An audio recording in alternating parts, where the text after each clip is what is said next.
भगवान शिव भीगे देव हैं, सदैव भीगे रहते हैं। कभी चले जाओ, दिन में रात में सदैव भीगे रहते हैं। किसी ने कहा प्रभु आपको क्या अर्पित करें? बोले कुछ नहीं, नहीं हम तो करेंगे। तो पुष्प कर दो। नहीं नहीं, पुष्प तो कम है, कुछ ज्यादा करेंगे। तो भगवान शिव बोले वैसे तो कुछ जरूरत है नहीं हमको कुछ लेने की, लेकिन तुम फल कर दो।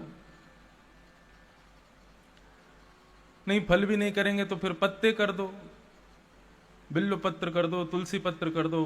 पुष्पम फलम पुष्पम, पत्रम पुष्पम फलम तोयम। तो पत्र कर दो, पत्र नहीं तो पुष्प कर दो, पुष्प नहीं तो फल कर दो। नहीं नहीं, फल भी कम है, कुछ और बताओ। बोले सबसे सहज है संसार में जल, वो जल कर दो। शिष्य कहने लगा जल तो बहुत प्रकार के होते हैं, कावेरी का है, गंगा का है, सरयू का है, मंदाकिनी का है, अलकनंदा का है, कौन सा करें? शंकर जी बोले अब जल में भी तुम पूरी अपनी राजनीति चलाओगे, कौन सा करें? तो यम। लोग इस अर्थ को समझ नहीं पाते। भगवान शिव कहते हैं जल अर्पण करो। कल हम गए यहां पर अचलेश्वर महादेव। ओ महाराज, लोगों ने तो शंकर जी को जाने क्या समझ लिया है। बहुत कष्ट होता है ऐसे देख करके। मेरे सामने की घटना, लोग सामने से दूध लेकर के थैली लेकर आते हैं और सीधा फाड़े ऊपर से पिचकारी मार रहे हैं जैसे तुम होली खेल रहे हो शंकर जी के साथ। एक माता ने तो देखा हाथ से फटे ही नहीं रहा, तो मुंह से फाड़ के ये लो शंकर। इससे बढ़िया मत चढ़ाओ। हम गए, हम खाली हाथ गए, कुछ नहीं लेकर के गए, बस जाकर के दो हाथ जोड़ करके प्रणाम किया। एक कोई थे साथ में, उन्होंने ला करके एक लोटा में जल और दूध दिया, व्यवस्था बन गई तो फिर चढ़ा दिया। इस प्रकार उसी उन्हीं पर चना डाल रहे हैं, वहीं मिश्री डाल रहे हैं, वहीं पुष्प डाल रहे हैं, वहीं धतूरा डाल रहे हैं। अरे वो शंकर जी हैं भाई, उनको लगती होगी। एक आदमी आया, उसके 5 उंगलियां भरी हुई थी अंगूठियों से, और दे रगड़ा मारा उसने शंकर जी के, नाक वाक सब छिल गई होगी। कहां चला जाता है हमारा भाव? हम भगवान को कभी सोचते भी हैं कि वो चैतन्य है कि नहीं है? तो यम, भगवान कहते हैं जल चढ़ाओ। कहां का चढ़ाऊं? बोले जब मेरे सामने बैठो और अपनी मेरी स्तुति गाते हुए, मेरा स्मरण करते हुए जब तुम्हारे नयनों से 2 अश्रु बिंद निकल आवे ना, वो जल मुझे चढ़ाओ, वो मुझे प्रिय है। साधारण जल, टोंटी, कई मंदिर शंकर जी के देवालयों की तो बहुत बुरी स्थिति कर रखी हम लोगों ने। टोंटी जल की शंकर जी के ऊपर ही रखते हैं, सीधा वहीं से लोटा भरा चढ़ा दिया। कभी प्रसन्न नहीं होंगे देव इस स्थिति से। तो अरे कोई नियम होता है, कोई एक व्यवस्था होती है। देव के सामने किस प्रकार खड़ा होना चाहिए, किस प्रकार हमको बैठना चाहिए, किस प्रकार की स्तुति कब गानी चाहिए, क्या प्रस्तुत करना चाहिए। हम लोग बस क्या करते हैं, आगे वाला जो कर रहा है उससे बढ़िया करना है मेरे को। उसने मिश्री चढ़ाई तो मैं पेड़ा चढ़ा दूंगा शंकर जी पे। लेकिन दया की साक्षात प्रतिमूर्ति हैं भगवान शिव। वो भले ही, अच्छा आपको पता है भगवान शिव को संहार का देवता क्यों बनाया? श्रीमद् भागवत में कथा आती है कि ब्रह्मा जी ने सबसे पहले शंकर जी प्रकट कहां से हुए? अब कथा सुनाई देते हैं। ब्रह्मा जी ने जब सृष्टि करना शुरू किया, तो सृष्टि करते हुए ब्रह्मा जी ने सबसे पहले मानव को बनाया, और वो मानव थे सनक, सनंदन, सनातन, सनत कुमार। ये 4 लोग। सनत कुमार, तो सनत कुमारों को जब बनाया तो नारद जी ने, ब्रह्मा जी ने पूछा मैंने तुमको क्यों बनाया? तो सनत कुमार कहने लगे भगवान का भजन करने के लिए बनाया है। तो ब्रह्मा जी कहने लगे केवल भजन करोगे, कर्म नहीं करोगे तो आलसी हो जाओगे। भजन करना जरूरी है, लेकिन कर्म प्रधान विश्वर चिराखा। कर्म प्रधान है, कर्म पहले होना चाहिए, भजन उसके बाद में दूसरे नंबर पर रखो। चारों कहने लगे नहीं हमसे कर्म नहीं होगा, हम तो भजन ही करेंगे। तब ब्रह्मा जी ने 10 पुत्र और बनाए, मानस पुत्र, उनमें सबसे छोटे नारद जी। 10 पुत्रों को बनाने के बाद में उनसे पूछा मैंने तुमको क्यों बनाया, तो वो भी बोले हमको भजन करने के लिए बनाया। तो शंकर ब्रह्मा जी को इतना क्रोध आया, केवल भजन करोगे? क्रोध के कारण ब्रह्मा जी का ललाट नीला पड़ गया और उस ललाट का भेदन करके भगवान रुद्र शिव प्रकट हो गए। क्रोध से प्रादुर्भाव हुआ भगवान शिव का। 2 स्थिति बताते हैं कि प्रकट होते ही रुद्र रूप धारण किया, क्रोध में भर गए तो नाम रुद्र पड़ गया और रौद्र पड़ गया। लेकिन कहते हैं कि फिर प्रकट होकर के रुदन करने लगे, रोने लगे। ब्रह्मा जी ने पूछा बेटा रोते क्यों? बोले मैं बढ़िया भगवान का भजन कर रहा था, आपने मुझे क्यों प्रकट किया? तो नाम रुद्र पड़ गया। तब कहा बेटा हमने सृष्टि करने के लिए तुमको बनाया है, सृष्टि करो, पृथ्वी बनाओ, लोगों को बनाओ। शंकर जी ने विचार किया कि सृष्टि हमारे बस की बात तो है नहीं, लेकिन पिताजी की आज्ञा हो गई, अब आज्ञा का पालन नहीं करूंगा तो मैं फिर अधम बालक माना जाऊंगा। 4 प्रकार की संतान होती हैं, 4 प्रकार के बालक होते हैं, उत्तम, मध्यम, अधम और चौथा तो बहुत बुरा शब्द कहा है, लेकिन हम कहें कनिष्ठ। श्रीमद् भागवत में आदि शास्त्रों में चौथा बालक बताया गया चांडाल। उत्तम बालक कौन है? उत्तमः चिंतितः कुर्यात्, जो अपने माता पिता की बात को कहने से पहले उनके चेहरे के आव भाव को देख करके समझ जाए कि वो क्या चाहते हैं और उस क्रिया को पूरा कर दे, उसको कहते हैं उत्तम बालक। मध्यम बालक कौन है? जो आज्ञा का पालन करे, आज्ञा माता पिता की हो जाए फिर उसको करे, उसको मध्यम कहते हैं। और अधम करेगा लेकिन मां को 100 सुनाएगा, पिता को 50 सुनाएगा, करेगा आज्ञा का पालन लेकिन सुना सुना करके करता है। पूरे दिन मेरे ही पीछे पड़े रहते हो, मैं ही दिखता हूं आपको काम करने के लिए, वो नहीं दिखता, वो बैठा वहां पे। इस प्रकार से जो माता पिता की आज्ञा का पालन करते तो हैं लेकिन 100 सुनाते हैं, उनको कहते हैं अधम। और कनिष्ठ यानी कि चांडाल, कान पर जू ना रेंगना, बोलते रहो, कोई फर्क ही नहीं पड़ता। पढ़ने की बोलो, काम करने की बोलो, किसी काम की बोलो, हम पे कोई फर्क नहीं पड़ता, हम ऐसे ही पड़े रहेंगे।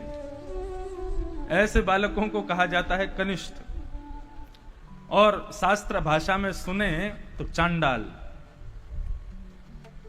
चांडाल की परिभाषा क्या बताइए? बोले कि उसका जन्म केवल माता पिता को दुख देने के लिए हुआ है, वो इसीलिए वो माता पिता के पूर्व जन्म के कर्म के अनुरूप दुख के रूप में उनका पुत्र वही आया है, वो दुख देने आया है उनको। शंकर जी ने मन में विचार किया कि यदि मैंने अपने पिता की आज्ञा का पालन नहीं किया तो मैं अधम हो जाऊंगा। उत्तम तो नहीं बन पाया कि मैं पहचान जाता कि पिता क्या चाहते हैं, लेकिन अब आज्ञा हो गई है तो करना चाहिए मुझे। आ गए, पृथ्वी पर आए हैं, चारों तरफ देखने लगे क्या बनाऊं, कैसे बनाऊं, कहां से शुरू करूं। तब उन्होंने कहा कि पिताजी ने जो बनाया है पहले वो तो देख लूं कैसे हैं। तो पिताजी ने कैसे बनाए हैं? 2 आंख हैं, 1 नाक है, सुंदर ओष्ठ हैं, बढ़िया केश हैं, सुंदर भुजाएं हैं, 2 चरण हैं, सुंदर स्वरूप देख करके भगवान शिव बोले पिताजी से दुगुना ही बनाना है, अच्छा ही बनाना है। पिताजी ने 2 आंख बनाई, हम 4 बनाएंगे। पिताजी ने 1 मुंह बनाया, मैं बहुत सारे मुंह बना दूंगा। पिताजी ने पैर से चलने वाला व्यक्ति बनाया, अरे हमारे साथ में हमारा साथी है, सर पर रहता है बेचारा, रेंग के चलता है, मैं रेंग के चलने वाला आदमी बनाऊंगा। कोई मुखहीन, किसी का मुंह ही नहीं बनाया। और विपुल मुख काहू, किसी के बहुत सारे मुंह बना दिए। और बिन पग चल ही, किसी के पैर ही नहीं है, बिना पैर के चल रहा है रेंग रेंग के। ऐसी सृष्टि बनानी शुरू कर दी। मतलब कौन? भूत प्रेत पिशाच डाकनी साकनी ये सब बनाने लगे भगवान से। और उसमें उनको आनंद आ रहा है, वाह कितना बढ़िया बना है। एक के केवल आंख ही आंख बना दी पूरे मुंह पर, वो लोग घूमता रहे पूरे नगर में। पिताजी के द्वारा बनाए गए फल पुष्प आदि खाते हैं, मेरे द्वारा बनाए गए, पिताजी के द्वारा बनाई गई सृष्टि को खाएंगे। वृक्षों को उठा उठा करके खा रहे हैं, मानवों को खा रहे हैं, ऐसे जीव बनाने शुरू कर दिए। रावण ने भगवान शिव के द्वारा की गई सृष्टि के ऊपर श्लोक लिख दिया। हमारे गुरु शंकर जी ने कैसी सृष्टि की है। यस्यास्ते ड्राट ड्राट ड्रुट ड्रुट ममलम टम टम टम टम टम डम शम डुडम शम डुहि डुहि चकितम भूपके भूपनालम तैलम तैलम तु तैलम खुकु खुकु खुकु खु ख्वांग खु ख्वांग ख्वांग खु ख्वांग ख्वांग गायन्ते यस्य धान्ते वचति सचकलम पातु नो चंद्रचूड़। रावण ने यह श्लोक कब लिखा? रावण बहुत अटेंशन सीकर शिष्य था भगवान शिव का।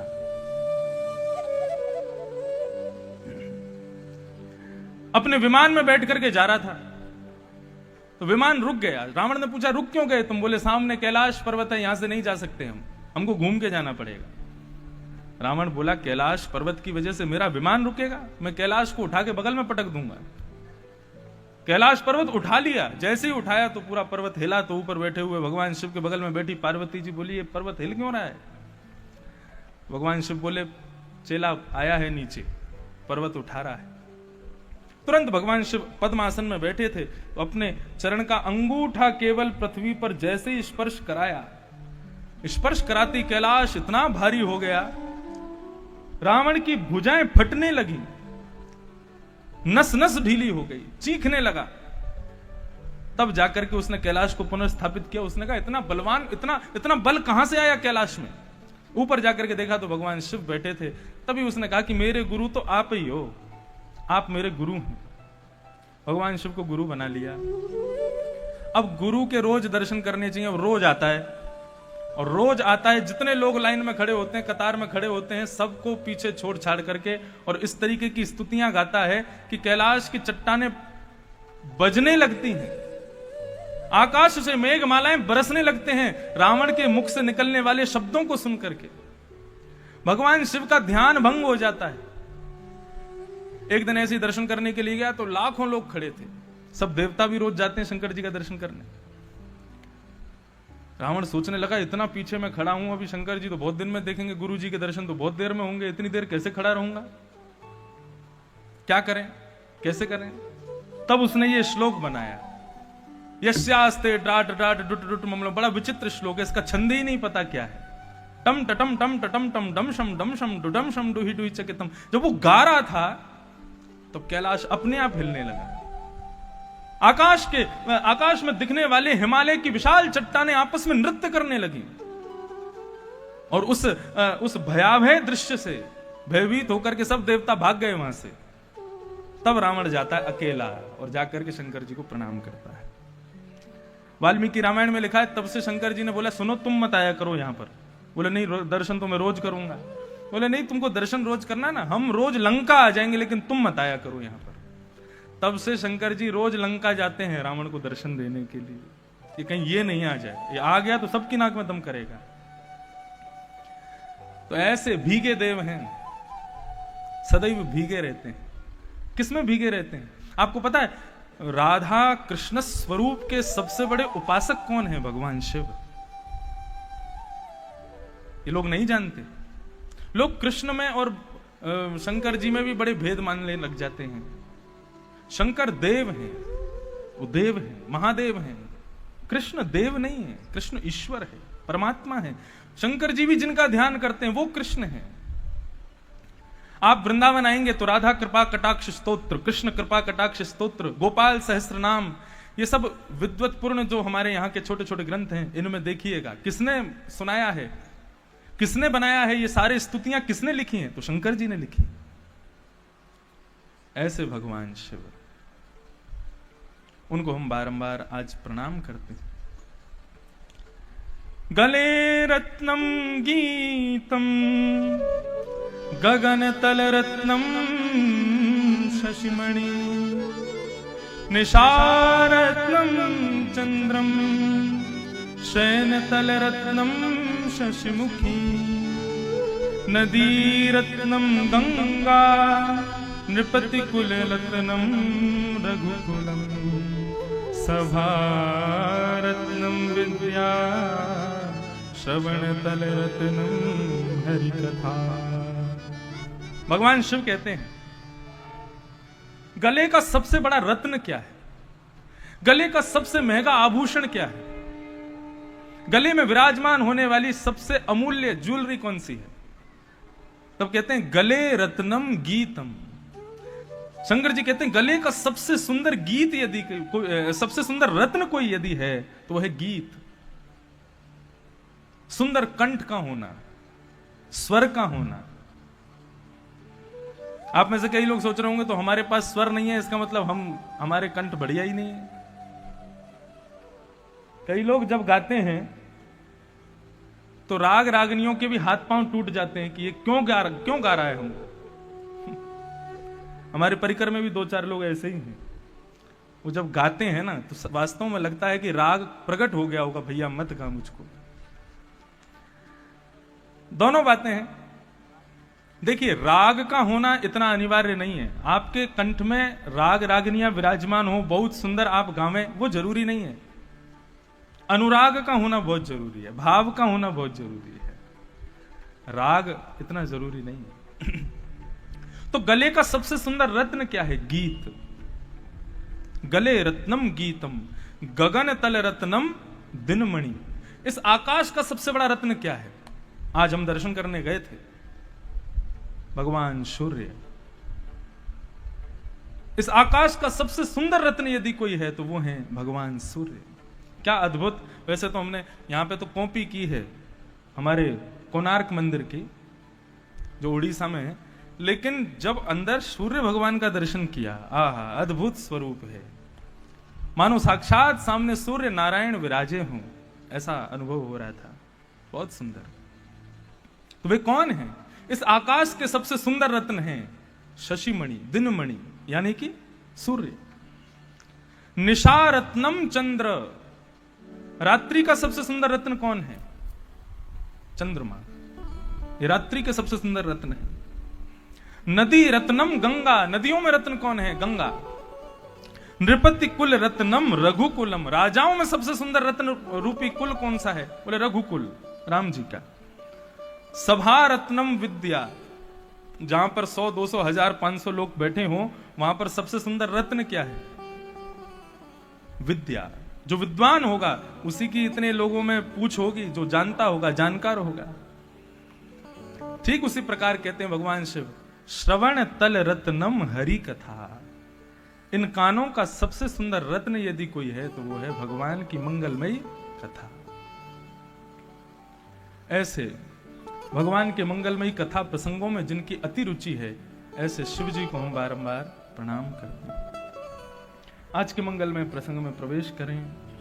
कल हम लोगों ने श्रवण किया श्रीमद् भागवत के प्रथम स्कंद का प्रथम श्लोक। बंधुओं, सत्यम परम धीमहि।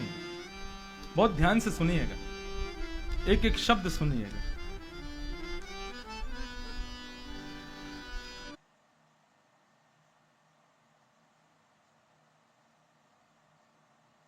तो बहुत ज्यादा सच बोला। सच कभी थोड़ा ज्यादा नहीं होता है, सच सच होता है।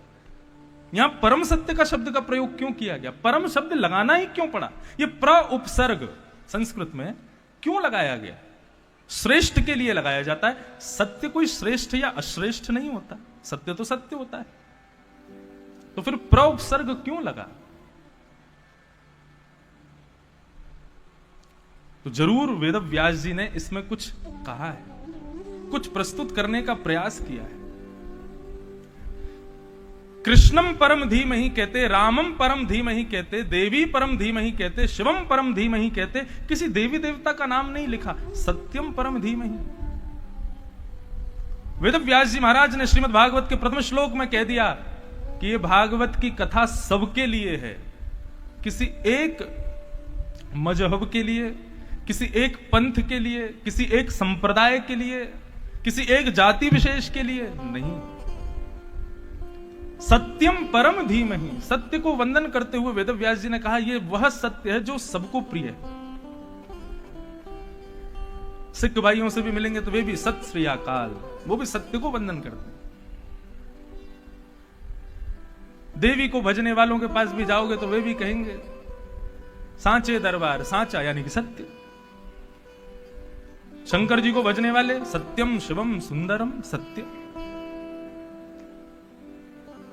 कुरान की एक आयत है, उसमें भी सत्य को ही श्रेष्ठ बताया गया। सब श्रेष्ठ, सब सत्य को ही श्रेष्ठ मानते हैं।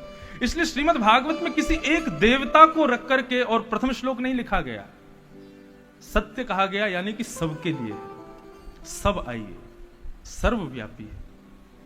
और धीमहि, ये धीमहि शब्द का अर्थ क्या है? बंधुओं देखिए, संसार में भगवान ने हमको किसी भी कार्य को करने के लिए दो वस्तु प्रदान की है, एक तो बुद्धि और दूसरा मन। सुबह से शाम तक आप जो भी कुछ करते हो, या तो बुद्धि की रुचि से करते हो या मन की रुचि से करते हो। इस भागवत की कथा में कई लोग तो या तो बुद्धि की रुचि से आए होंगे, क्या करें, घर में मन ही नहीं लग रहा है तो कथा ही सुन ले जाके, थोड़ा मन तो लगेगा। और कई लोग मन की रुचि से आए होंगे, नहीं कथा तो हमको सुननी है, हमको समझना है, हमको जानना है। बुद्धि की रुचि और मन की रुचि। लेकिन यहां धीमहि शब्द कह करके श्री वेद व्यास जी कह रहे हैं, धीमहि शब्द बुद्धि के लिए नहीं है, ये मन के लिए, ये हृदय के लिए। श्रीमद् भागवत की कथा सुनते समय बुद्धि लगाने की जरूरत नहीं है।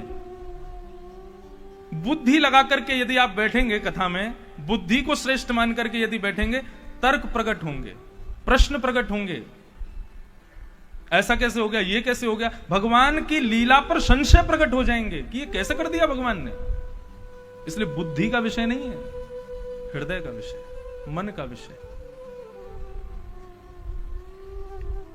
एक दूधिया, दूधिया समझते हैं, दूध जो देता है घर घर जाके।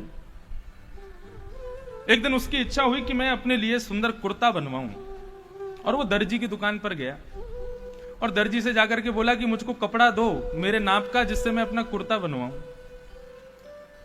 तो दर्जी ने उसका नाप माप लिया, तो उसने कहा कि 4 मीटर कपड़ा आएगा। और 4 मीटर नापने के लिए दर्जी ने ये लंबा फुटा निकाला, फुटा समझते हैं, स्केल। अब वो फुटा लगा करके दर्जी ऐसे ही नापता है कपड़ा। तो दूधिया कहने लगा, बोले कि फुटा से क्यों नाप रहे हो, लोटा से नापो। दर्जी कहने लगा, भैया ये कोई दूध है, पानी है कि इसको मैं लोटे से नापूं, ये तो कपड़ा है। बोले तुम 4 मीटर कपड़ा फुटा से नाप रहे हो, मैं 4000 लीटर दूध नाप देता हूं लोटे से नापो ना। एक व्यक्ति ने आकर के कहा, भैया दूध नापा जा सकता है लोटे से, लेकिन कपड़ा नापा जाएगा फुटा से। कहने का अभिप्राय बुद्धि और मन की बात मैं कह रहा हूं। संसार की किसी भी प्रक्रिया में यदि आपको कोई संशय है तो अपनी बुद्धि लगाइए, लेकिन जब आप इस दर्जी की दुकान पर आए हैं तो यहां पर अपने लोटे लेकर के मत आइए नापने के लिए। लोटा मतलब बुद्धि, यहां तो मेरे फुटा से ही नापा जाएगा, हृदय से ही नापा जाएगा। इसलिए हृदय को श्रेष्ठ मान करके कथा में बैठिए। बुद्धि जितनों ने लगाई है ना भगवान कृष्ण के विषय में, वो सब पागल ही हो गए। ये बुद्धि का विषय है ही नहीं, ये हृदय का विषय, ये मन का विषय। कृष्ण को जानना है तो हृदय के कपाट खोलिए। कपाट, कपाट शब्द समझते हैं, भगवान के सामने जो पर्दा होता है उसको कपाट कहा जाता है। कपाट खोलो, दर्शन के पट खोल दिए हैं कपाट। कपाट का ये कपाट क्यों कहा जाता है उनको? बोले कि भैया ये कपाट खुलते ही भगवत दर्शन होते हैं। कपाट को ही संसारी भाषा में यदि लिया है तो वही आ जाएगा कपट। जब कपट खुलेगा तब भगवत दर्शन होंगे। हमारे हृदय में भगवान है, हमारे हृदय में कृष्ण है, लेकिन हमको दिखते क्यों नहीं? तो क्यों कपाट लगे हैं, अभी कपट है हृदय में। गोस्वामी तुलसीदास जी कहते हैं, निर्मल मन जन सो मोहि पावा, निर्मल मन जन सो मोहि पावा, निर्मल मन जन सो मोहि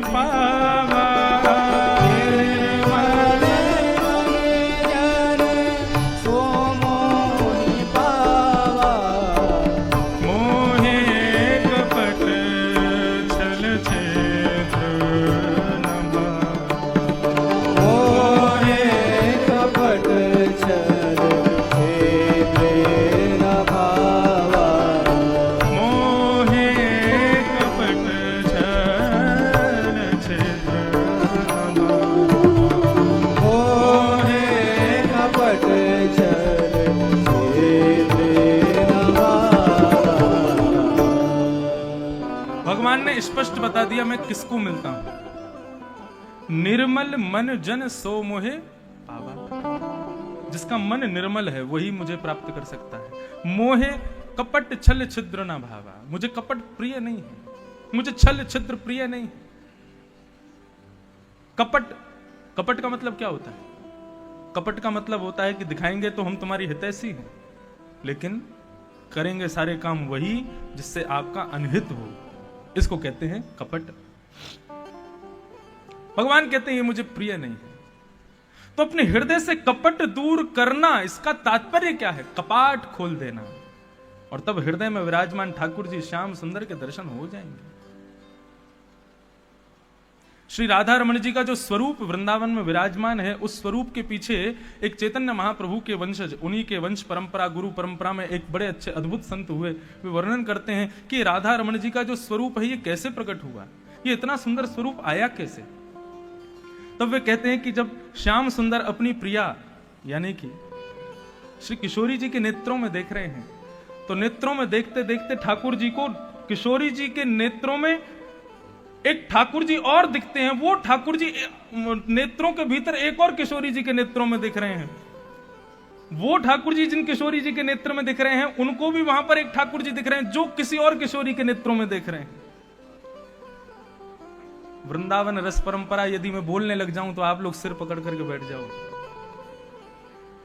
तब वही ठाकुर जी एक किशोरी जी के नेत्र में देख रहे हैं, वहां क्या देखते हैं कि वो अंदर एक और ठाकुर जी, वो एक और किशोरी जी के नेत्रों में देख रहे हैं। इस प्रकार देखते देखते देखते देखते देखते देखते किशोरी जी श्याम सुंदर हो गई, श्याम सुंदर किशोरी जी बन गए, और दोनों आपस में देखते देखते एक दूसरे में समाहित हो गए, और श्री राधा रमण लाल प्रकट हो गए।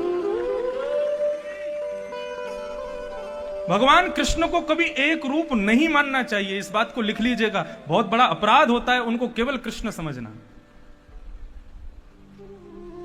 जो वाम अंग है, जो वाम अंग है ठाकुर जी का, कृष्ण का, वो सदैव किशोरी जी का रूप माना जाता है, और दाहिना अंग श्री श्याम सुंदर का स्वरूप माना जाता है। हमारे गिरधर लाल श्रीनाथ जी, ये स्वरूप है उनका। एक भुजा कमर पर, दूसरी भुजा ऊपर।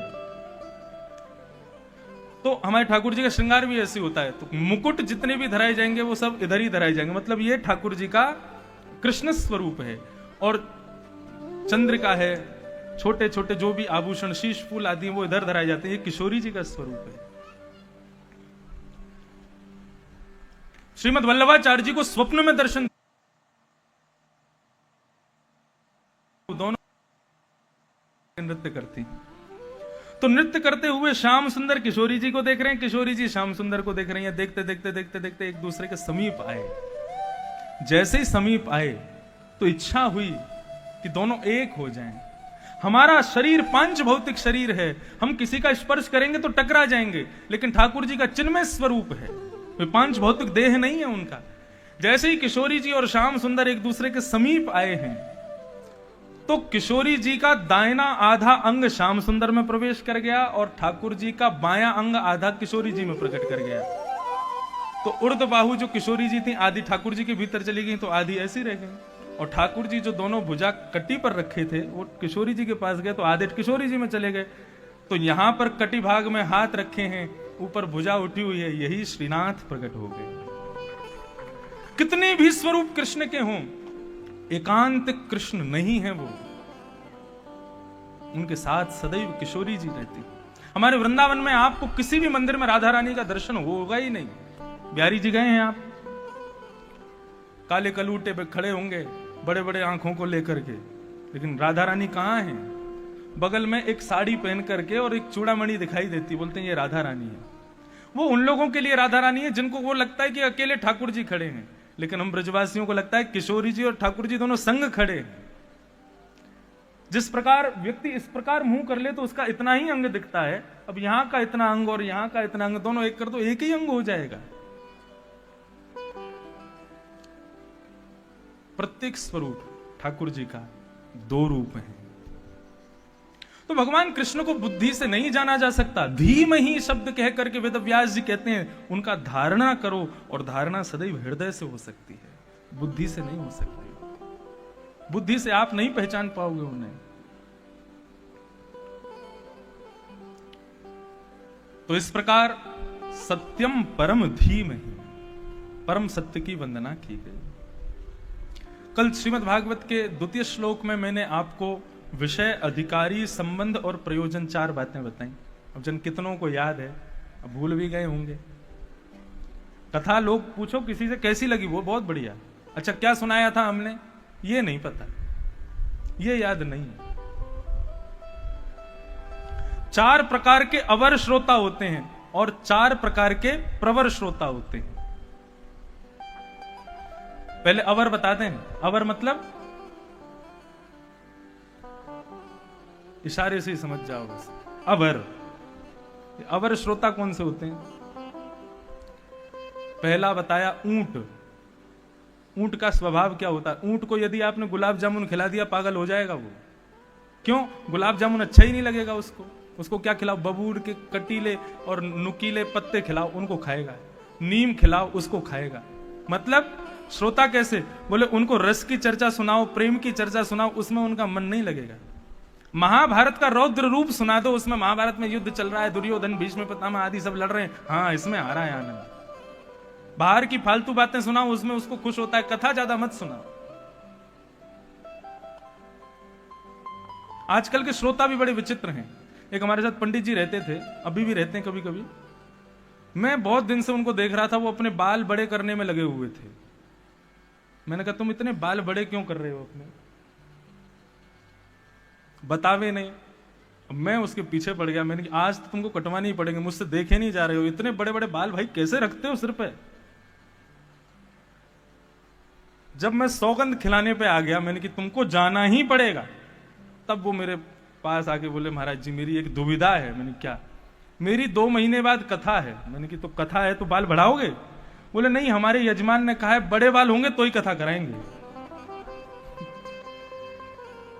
मैंने कहा श्रोता को तुम्हारे बालों से मतलब है कि तुम्हारी वाणी से मतलब है? हम तो तुमसे कहेंगे अगर ये शर्त रखी है यजमान ने तो कथा करने मत जाना। अरे वाणी सुनो तो। अब वो पहनता क्या है, रहता क्या है, कैसे, उससे क्या मतलब है? तो श्रोता अवर, पहला ऊंट, दूसरा बताया भेड़िया। भेड़िया का स्वभाव कैसा होता है? वो जहां जाता है वहां जाकर के बहुत हल्ला मचाता है। जंगल में जहां भी जाता है खूब ऊंची ऊंची आवाज में चिल्लाता है। मतलब ये कथा में आकर के बैठ जाते हैं, इनको वक्ता से मतलब नहीं है, इनका आपस में संवाद बगल वाले से चलता रहता है। आपस में बात कभी कभी इतनी तेज भी करते हैं कि वक्ता भी सोच में पड़ जाए, भाई मेरी कथा सुन लो थोड़ी देर। तीसरे अवर श्रोता बताए गए हैं बैल, वृषभ। बोले बैल कैसा होता है? बोले बैल को किसी वस्तु से मतलब नहीं है, उसको केवल खाने से मतलब 3 घंटा कथा में इसलिए बैठते हैं ताकि 3 घंटे बाद वहां प्रसाद वितरण होता है, वो प्रसाद खाने के लिए कथा में आते हैं कि वो प्रसाद मिल जाएगा खाने को। और चौथे अवर श्रोता बताए सरोता, खंड खंड खंड खंड। वो पूरी कथा में बैठ करके कुछ नहीं करेंगे। वहां तो पंडाल ऐसा बना था, यहाँ ऐसा बना है, यहाँ तो ये है, यहाँ तो वो है, यहाँ तो इतनी गर्मी है, यहाँ संगीत वाले तो ऐसा गाते हैं, वहां तो ऐसा गा रहे थे। 1 महीना पहले ही हमारे पूज्य पिताजी महाराज भी होके गए ग्वालियर, तो लोग जो उनकी सुने यहाँ सुने, उसमें भी भेद कर रहे होंगे, वहां तो ये था, यहाँ ये है, वहां ऐसा था, यहाँ ऐसा है। तो इस प्रकार से खंडन में ही लगे रहते हैं। उनको 4 घंटा में कथा क्या सुनाई उससे कोई मतलब नहीं। ये भागवत में ही बताए 4 अवर श्रोता, और ऐसे ही बताए हैं 4 प्रवर श्रोता। प्रवर यानी कि अच्छे श्रोता। अब सुनो, यदि अच्छे हो तो इन 4 में हो आप। कौन कौन से? मीन, सुख, हंस और चातक, ये 4। सबसे पहला प्रवर श्रोता बताया गया मीन को। मीन कहते हैं मछली को। मछली कैसी होती है?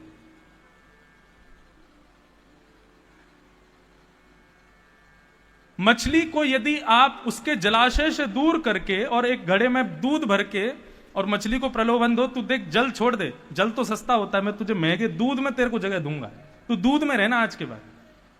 तो भले ही दूध पानी से महंगा हो, लेकिन यदि आप मछली को जल से दूर करके दूध में डाल दोगे तो क्या होगा? मर जाएगी, उसकी मृत्यु हो जाएगी। कहने का अभिप्राय श्रीमद् भागवत का प्रवर श्रोता कैसा होता है, उसको कोई कहे कि तुम कथा मत सुनो, हम तुमको कथा से बढ़िया सुनवाएंगे कुछ।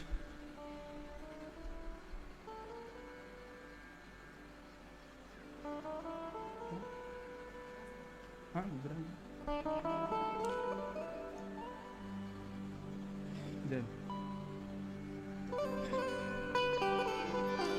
हरे कृष्ण कृष्ण कृष्ण हरे हरे, हरे राम राम राम हरे हरे, हरे कृष्ण कृष्ण कृष्ण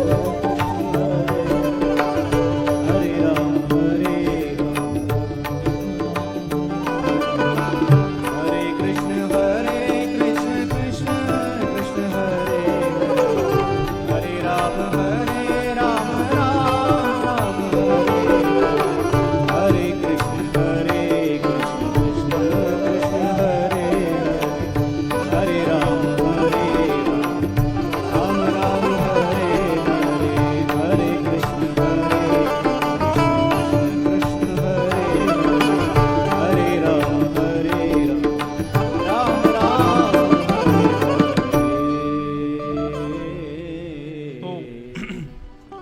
प्रवर श्रोताओं में सबसे श्रेष्ठ श्रोता कौन है? मीन। मीन कहते मछली को।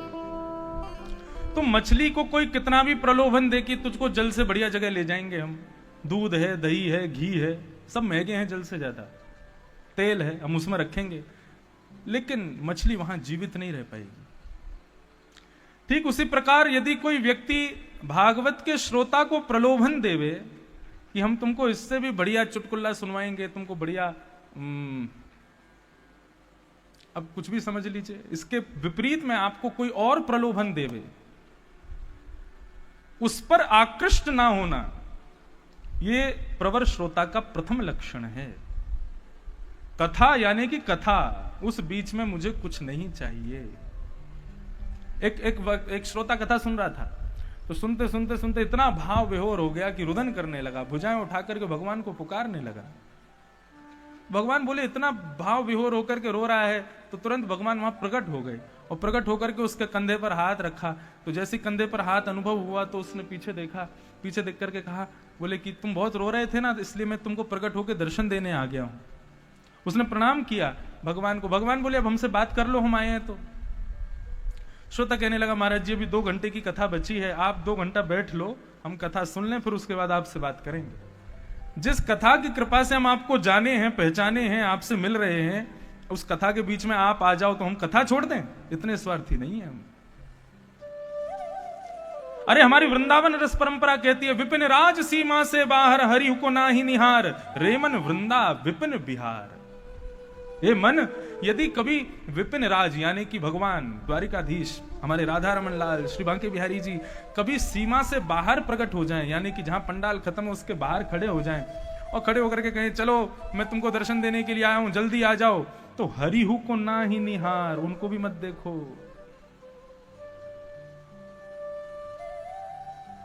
हरिहु को ना ही निहार। तो मीन श्रोता जो है, उसको कथा के अलावा कोई और प्रलोभन दिया जाए तो वो नहीं जाएगा उस तरफ। मीन। दूसरा प्रवर श्रोता कौन है? सुक। हमारे भागवत जी के बगल में बैठे हैं सुक, यानी कि तोता, सुखदेव। सुक का स्वभाव कैसा होता है? बोलो तोता राम राम, तो तोता बोलेगा राम राम। मतलब भागवत का श्रोता कैसा होना चाहिए? सुक जैसा होना चाहिए। उसको जितनी कथा सुनाई गई, जितने भाव सुनाए गए, जितने प्रसंग सुनाए गए, उनको तोते की तरह रट करके याद कर ले, वो सब उसकी स्मृति में आ जाएं। सुख। तो मीन, सुख और तीसरा है हंस। हंस का एक स्वभाव होता है, दूध और पानी दोनों को आप इकट्ठा कर देंगे तो आप अलग नहीं कर सकते। दूध और पानी एक होने के बाद में एक ही हो जाते हैं, पानी है ये पता ही नहीं चलता। और उसको दूर करने के लिए पानी अलग हो जाए, दूध अलग हो जाए, आज तक मुझे लगता है किसी साइंटिस्ट ने ऐसी कोई मशीन भी नहीं बनाई है। लेकिन हंस का यह गुण होता है कि यदि उसके सामने किसी पात्र में दूध और जल दोनों एक साथ भर करके रख दिया जाए तो वो दूध पी जाएगा, पानी को छोड़ देगा। यह हंस का गुण होता है। श्रोता कैसा होना चाहिए? हंस जैसा। श्रीमद् भागवत की कथा में भी आजकल खूब मिलावट शुरू हो गई है। हर प्रकार के प्रसंग सुनाए जाते हैं, हर प्रकार की कथा वार्ताएं कही जाती हैं, लेकिन श्रोता को चाहिए कि वो कैसा हो? वो हंस के जैसा हो। केवल दूध यानी कि जो ग्रहण करने योग्य वस्तु है केवल उसका श्रवण करे, उसके अलावा बाकी की सब वस्तुओं को छोड़ दे। यह श्रोता का गुण होना चाहिए। तो हंस, और हंस के बाद में अंतिम पक्षी आता है चातक। चातक पक्षी आपको यहां कभी नहीं दिखेगा। कभी हिमालय पर यदि जाएंगे, ऋषिकेश से ऊपर जाएंगे, तब आपको चातक पक्षी मिलेगा। तो चातक पक्षी का एक गुण होता है, वो सुबह सुबह अंधेरे में ही चिल्लाता है, प्यासा हूं, प्यासा हूं, प्यासा हूं, प्यासा हूं, प्यासा हूं। ऐसे ही चिल्लाता है वो। जब बोलता है तो ऐसे ही लगता है, गौर से सुनेंगे तो वो बोल रहा है प्यासा हूं, प्यासा हूं। तो जब वो प्यासा हूं चिल्लाता है तो बाकी के सारे पशु पक्षी उसको घेर लेते हैं। बोले क्या सुबह सुबह तू हमको सोने नहीं देता है, प्यासा हूं चिल्लाता है, इतनी सारी नदियां बह रही हैं, इतने पोखर तालाब सब भरे पड़े हैं तेरे लिए, क्यों नहीं पीता इनको? प्यासा हूं सुबह सुबह शुरू हो जाता है। चातक पक्षी साल में केवल एक ही बार पानी पीता है। और कब? जब साल की पहली ऋतु आती है, बसंत की, और जब काली काली मेघमालाएं आकर के आकाश में अपना डेरा जमा लेती हैं, और जब पहली बूंद गिरती है उसको अपनी चोंच खोल करके उसको पी लेता है। कितना बड़ा प्रेमी होता है वो। तब उसकी प्यास बुझती है। अधिकतर चातक पक्षियों के जो वंश है वो इसीलिए खत्म हो जाता है क्योंकि उनको स्वाति का ही जल चाहिए, पहली बरसात का जल चाहिए। श्रीमद् भागवत के अद्भुत वक्ता हुए आज से बहुत वर्ष पहले, उनका नाम था परम पूजनीय प्रातस्मरणीय श्री डोंगरे जी महाराज, जिन्होंने भागवत में एक अद्भुत क्रांति लाए थे। हमारे पूज्य पिताजी महाराज के पूज्य गुरुदेव अनंत श्री विभूषित श्री रामानुज प्रपन्नाचार्य गुरु जी महाराज, उनके बड़े अनंत सेवक रहे थे श्री डोंगरे जी महाराज। वे जब भी वृंदावन आते थे तो आते सबसे पहले हमारे घर आकर के गुरु जी को प्रणाम करते थे। वे अपनी कथा में चातक पक्षी का एक गुण बताते थे। बोले चातक पक्षी एक बार प्यासा हूं चिल्ला रहा था डाल पर बैठ करके, तो एक शिकारी ने अपने धनुष पर बाण का प्रत्यंचा चढ़ा करके जैसे ही छोड़ा, चातक पक्षी के हृदय में जाकर के जब वो धनुष बाण जाकर के लगता है, तब चातक पक्षी ऊपर से मर रहा है, नीचे की ओर गिर रहा है, और नीचे गंगा जी बह रही हैं, गंगा जी का जल बह रहा है। तब वो चातक पक्षी चिल्लाता हुआ अपने पुत्र से कहता है, पुत्र तुम चिंता मत करना, तुम दुखी भयभीत मत होना, मैं आज अपने प्रियतम उस स्वाति के जल के आश में, उसकी अभिलाषा में अपने प्राणों का परित्याग कर रहा हूं, अपने प्रियतम का स्मरण करता हुआ अपने प्राणों का परित्याग कर रहा हूं। मैं मर जाऊंगा बेटा, लेकिन याद रहे जब मेरी मृत्यु के बाद तर्पण करने का समय आवे ना तो इस गंगा के जल से मत करना, तर्पण भी मेरा स्वाति के जल से ही करना। और तब वो चातक पक्षी अपनी चोंच को पकड़ लेता है कि कहीं गंगा का जल मेरे मुंह में ना चला जाए, और चोंच पकड़ करके मरता है। ऐसा प्रेमी, मतलब गंगा की जल से भी तीव्र प्रेम है उसको स्वाति के जल से। भागवत का श्रोता ऐसा प्रेमी होना चाहिए भागवत की कथा का। तब कहने वाले को भी आनंद आता है, सुनने वाले को भी सुख मिलता है। तो ये अवर प्रवर श्रोता है श्रीमद् भागवत के। तो कल हम लोगों ने विषय, अधिकारी, संबंध, प्रयोजन, ये सब विषय सुने थे। अब तीसरा मंगलाचरण। निगम कल्प तरोर्गलितम फलम सुख मुखादमृत द्रव संयुतम पिबत भागवतम रसमालयम मुहुरहो रसिका। श्रीमद् भागवत का परिचय है और वक्ता का परिचय। निगम कहते हैं वेद को। निगम शब्द संस्कृत का कहीं भी सुनाई दे तो निगम का मतलब वेद होता है। निगम कल्पतरोर गलितम फलम। निगम यानी कि वेद रूपी कल्प वृक्ष का गलितम यानी पका हुआ फल है श्रीमद् भागवत। श्रीमद् भागवत फल है। कई लोग फल की इच्छा से, फल की कामना से कथा सुनते हैं कि हमको यह प्राप्त हो जाए, हम इसलिए कथा सुन रहे हैं। तो सावधानी से सुनिएगा, आप जिससे फल मांग रहे हो वो स्वयं एक फल है। श्रीमद् भागवत स्वयं फल है। यदि श्रीमद् भागवत की कथा आपको मिल रही है, इसका मतलब ये कोई पूर्व जन्म के कर्म का फल ही आपको मिला। आप फल से फल तो नहीं मांग सकते ना। आप फल से क्या मांग सकते? फल से केवल रस मांग सकते हो, फल से केवल तृप्ति मांग सकते हो। फल से फल नहीं मांगा जाता। ये तो स्वयं एक फल है, वेद रूपी कल्प वृक्ष का फल है। और ये फल मीठा कैसे हुआ? बोले सुखमुखादमृत द्रव संयुतम। श्री सुखदेव जी के मुख लग जाने से यह फल मीठा हो गया। श्रीमद् भागवत के अद्भुत वक्ता श्री शुकाचार्य। क्यों?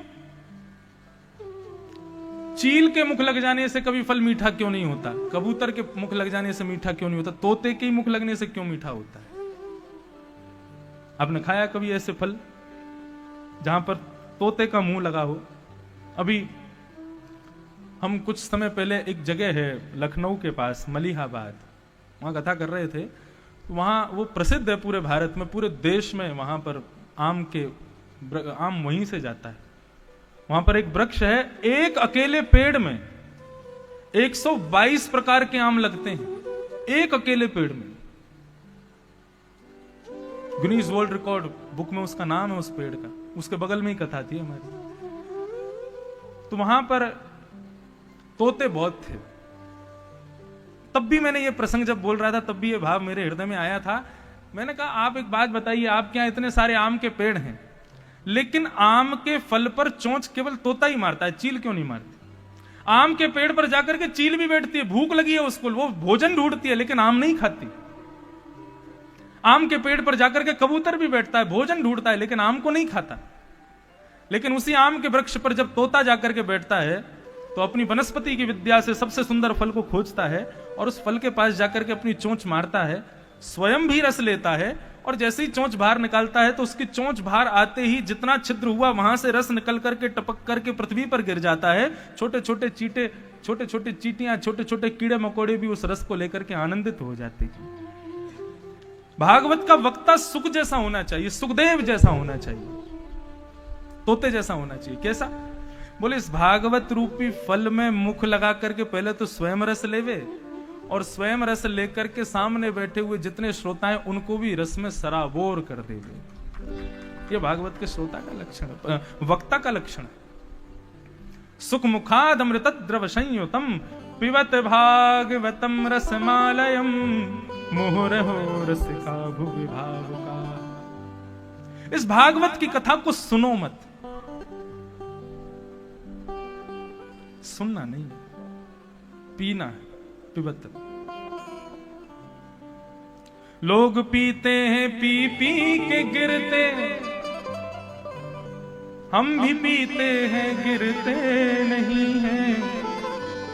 हम तो पीते हैं सत्संग प्याला, ये नशा फिर उतरता नहीं। मेरे बांके बिहारी सबरिया, तेरा जलवा कहां पर नहीं।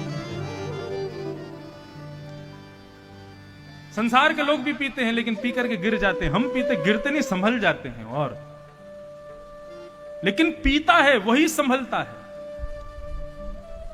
औषधि का नाम सुनने मात्र से आपका रोग दूर नहीं होगा, औषधि को पीना पड़ेगा तब रोग दूर होगा।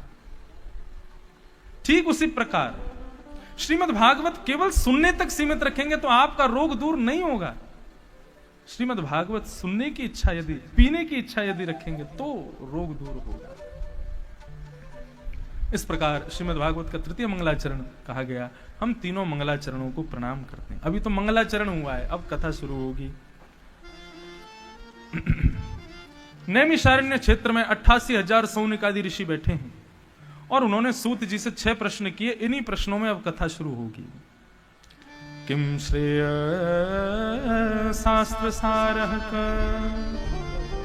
स्वावतार प्रयोजनम किम कर्म के अवतारश्च धर्मः कम शरणं भज। किम श्रेय, भगवान के अवतार का श्रेय किसको जाता है? शास्त्र सारः, शास्त्रों का सार क्या है? स्व अवतार, भगवान के अवतार कितने हैं? किम कर्म, भगवान करते क्या हैं? के अवतारश्च, भगवान के अवतार कितने हैं? धर्म कम शरणम ब्रज। ये 6 प्रश्न हैं। इन 6 प्रश्नों का उत्तर देते हुए श्री सुखदेव जी महाराज सर्वप्रथम अपने गुरुदेव को वंदन करते हैं। श्री सूत जी महाराज, यम प्रव्रजन्तमनुपेतमपेत कृत्यम द्वैपायनो विनः कातरया जुहाव पुत्रेति तन्मयतया तरवोभिनेदो तम सर्वभूत हृदयम् महापुरुष। बहुत सावधानी से सुनिएगा। गुरु कहते किसको है? अब यहां गुरु की चर्चा शुरू हो रही है। गुरु को वंदन किया। गुरु किसे कहते हैं? गुरु 2 शब्द हैं।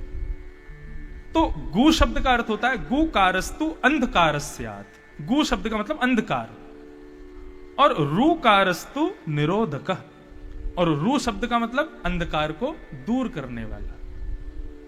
तो उसको कहते हैं गुरु।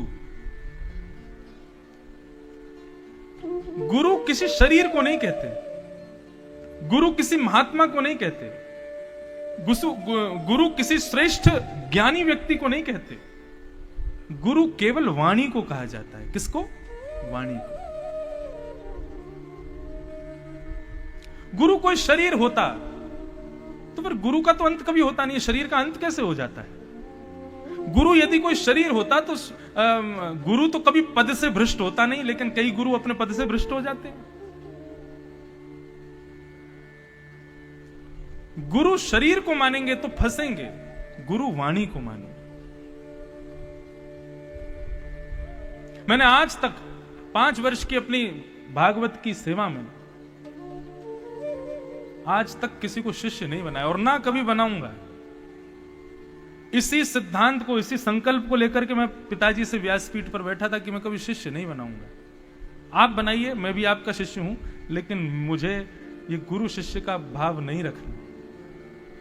तब उन्होंने कहा इसमें दिक्कत क्या है? तुमको अधिकार है, तुम एक गुरु परंपरा में चलते हुए एक शिष्य हो, तुमको अधिकार है शिष्य बनाने का।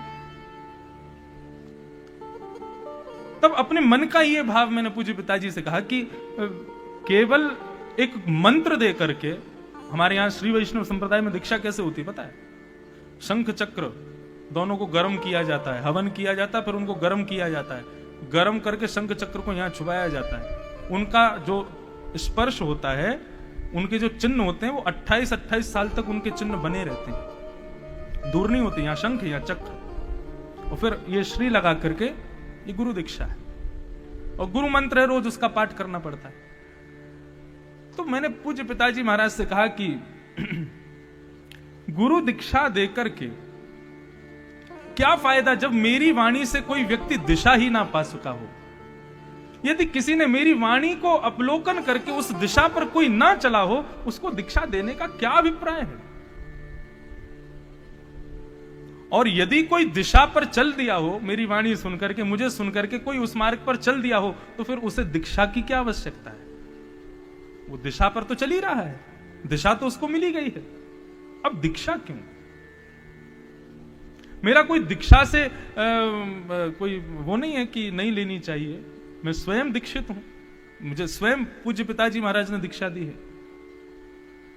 दीक्षा लेनी चाहिए, लेकिन कब लेनी चाहिए? जब वास्तव में आप दिशा पर चलने के लिए पूर्ण रूपेण तैयार हो, तब लेनी चाहिए। अब भी मन में मतभेद चल रहा है, अभी भी हम कर पाए। हमारे यहां श्री वैष्णव दीक्षा देते समय पहले कह दिया जाता है ऑनियन गार्लिक छुओगे नहीं, मांस भक्षण बहुत दूर की बात, मदिरा स्वप्न में भी नहीं देखोगे। पूर्ण रूपेण वैष्णवता हृदय में रहेगी तो दीक्षा मिलेगी। अब आज के लोग इतने मॉडर्न जमाने में रहते हैं, इतने प्रैक्टिकल जमाने में रहते हैं, लोग हमसे कहते हैं आलू भी उसी जमीन से होता है, प्याज भी उसी जमीन से होती है, फिर उसमें भेद क्या है? उसी मिट्टी में दोनों चीज हुई हैं, तो फिर आप एक को अच्छा बता रहे हो, एक को बुरा बता रहे हो। इतना प्रामाण्यवाद, इतने प्रैक्टिकली लोग रहते हैं, आज के लोगों को कैसे समझाएंगे? फिर प्याज क्यों नहीं खाते हम वैष्णव लोग? क्योंकि उसमें दुर्गंध होती है, और दुर्गंध की कोई भी वस्तु भगवान को कभी भोग नहीं लगती। केवल प्याज ही नहीं आती, मूली आदि ये सब भी आते हैं इन सब श्रेणियों में, लेकिन प्याज और लहसुन सबसे ऊपर आते हैं। सब्जियों में इसका सेवन भगवान को कभी नहीं कराया जाता। मैं एक बार विदेश में कहीं गया था, तो वहां कहते हैं ना उन्हीं के यहां भोजन करना पड़ता है जहां रुकते हैं। तो वो बोली माता जी की मैं भोजन बना के लाती हूँ। मैंने कहा भोग लगा के लाना। बोला हाँ, अरे हमारे यहाँ बिना भोग के कुछ बनता ही नहीं। तो ये हम क्यों बोलते हैं? तो इससे स्पष्ट हो जाता है कि इनके यहाँ प्याज नहीं बनती होगी, क्योंकि प्याज बनाने वाला भोग लगाएगा ही नहीं, ठाकुर जी को लगता ही नहीं भोग। तो जब मैंने बोला कि भोग लगा के लाना, बोले बिल्कुल भोग लग के ही आएगा, बिना भोग के तो हमारे यहाँ 25 साल से सेवा चल रही भगवान की, बिना भोग के हम लोग नहीं पाते। भोग लगा के महाराज थाली आई सामने, तो थाली में जो सैलेड रखी थी उसमें सबसे ऊपर प्याज रखी, उस पर तुलसी जी रखी थी। मैंने कहा माता जी ये क्या है? अरे भोग है, ठाकुर जी का प्रसाद। अच्छा, मैंने कहा, मैंने उनको कुछ कहा नहीं, मैंने बस इतना पूछा आप 25 साल से ऐसे ही भोग लगाती हो?